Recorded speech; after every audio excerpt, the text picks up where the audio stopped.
Hello guys, আসসালামু আলাইকুম। আজকে আমরা আমাদের কবুতরের ঘর পরিষ্কার করতেছি। আর এটা হচ্ছে এক জোড়া, যেটার সাথে আমরা গিরিবাস, ওইটাও গিরিবাস, বাট ওইটা হচ্ছে দেশি আর ওইটা হচ্ছে ক্রস ব্রিড। আর এগুলা হচ্ছে ক্রস ব্রিড গিরিবাস। আর ওদের মা বাবা হচ্ছে এই উপরের গুলা, ওরা হচ্ছে ওদের মা বাবা। ওরা হচ্ছে আমার মেইন ব্রিডার। এই যে এগুলো হচ্ছে বাচ্চা, এরপরের বাচ্চা।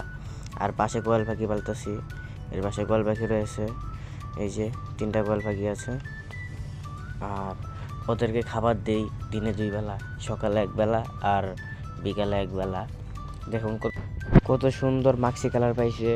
ওইটা কিন্তু ক্রস ব্রিড গিরিবাস, বাট মাক্সি কালার পাইছে। আমি অবাক। আর আমার এই কবুতরগুলো দিয়ে কিন্তু রেসও দিতে পারবো, শুধু সাদা কবুতরটা বাদে।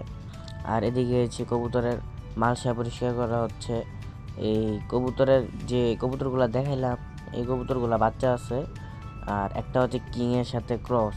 এই যে ওই বড় দুইটা হচ্ছে কিংয়ের সাথে ক্রস, না এই দুইটা না, এই দুইটা কিংয়ের সাথে ক্রস নয়, যে এই দুইটার মধ্যে এই যে বড়টা হচ্ছে উপরে যেটা আছে আর নিচে যেটা আছে, দুইটা হচ্ছে কিংয়ের সাথে ক্রস, কিং কবুতরের সাথে ক্রস করা। আর এনে কবুতর আছে মোট 4 জোড়া, হ্যাঁ 4 জোড়া কবুতর আছে, বাচ্চা বাচ্চা 4 জোড়া। আর এটা হচ্ছে কিং আর নর্মাল কবুতরের সাথে ক্রস ব্রিড করেছি। আর এই যে উপরে ডিম নিয়ে বসে রয়েছে উনি, কত সুন্দর। আমাদের কবুতরগুলা সবগুলাই বাচ্চা নিয়ে আর ডিম নিয়ে বসে আছে। এই যে একটা জোড়া ডিম নিয়ে বসে আছে, আর সবগুলা এই যে বাচ্চা তো দিয়েই দিছে। এই যে বাচ্চারা 4 জোড়া বাচ্চা রয়েছে।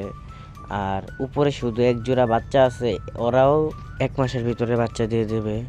আর আমাদের জন্য দোয়া করবেন, আপনাদের জন্য সামনে আরও সুন্দর সুন্দর ভিডিও উপহার দিব। আর ভিডিওটা দেখার পর লাইক, কমেন্ট, শেয়ার আর ফলো তো অবশ্যই দিবেন। Thank you everyone. আবার নেক্সট টাইমে আপনাদের জন্য নতুন ভিডিও নিয়ে আসবো। Tata, by.